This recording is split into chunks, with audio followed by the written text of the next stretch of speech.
আমার ভাই আবু সাইদ মুগ্ধ শারীরিক সহ শত শত ছাত্র নেতার রক্তের বিনিময়ে এই খুনি হাসিনার পতনের মধ্য দিয়ে আমাদের যে বিজয় অর্জিত হয়েছে, সেই বিজয়ে ভারতীয় প্রেতাত্মারা নানা ষড়যন্ত্রে লিপ্ত।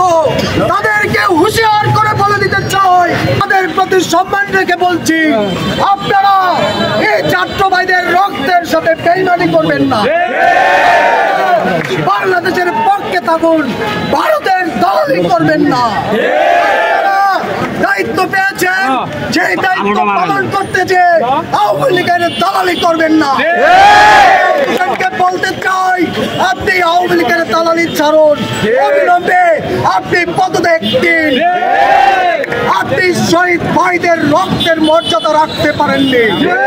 আগামী দিনে যে সকল অন্তর্বর্তীকালীন সরকারের যারা রয়েছেন, তারা ভারতীয় প্রেতাত্মার মতো কথা বলতে চাইবেন, আওয়ামী লীগের দালালি করতে চাইবেন, তাদের বিরুদ্ধে আমাদের সংগ্রাম চলবেই চলবে।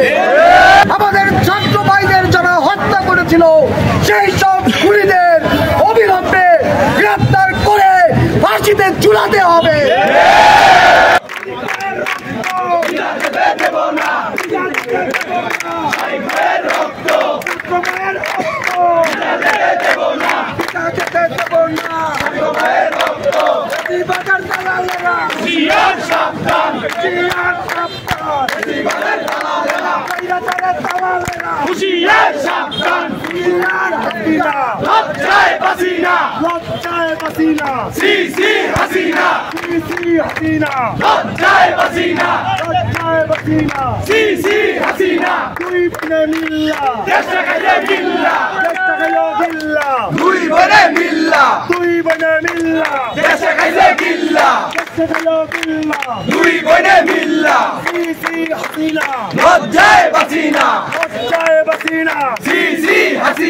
আমার ভাইয়ের রক্ত বিনা যেতে দেব না, শহীদ ভাইয়ের রক্ত বিনা যেতে দেব না, মুক্ত ভাইয়ের রক্ত বিনা যেতে দেব না, ছাত্র ভাইয়ের রক্ত বিনা যেতে দেব না।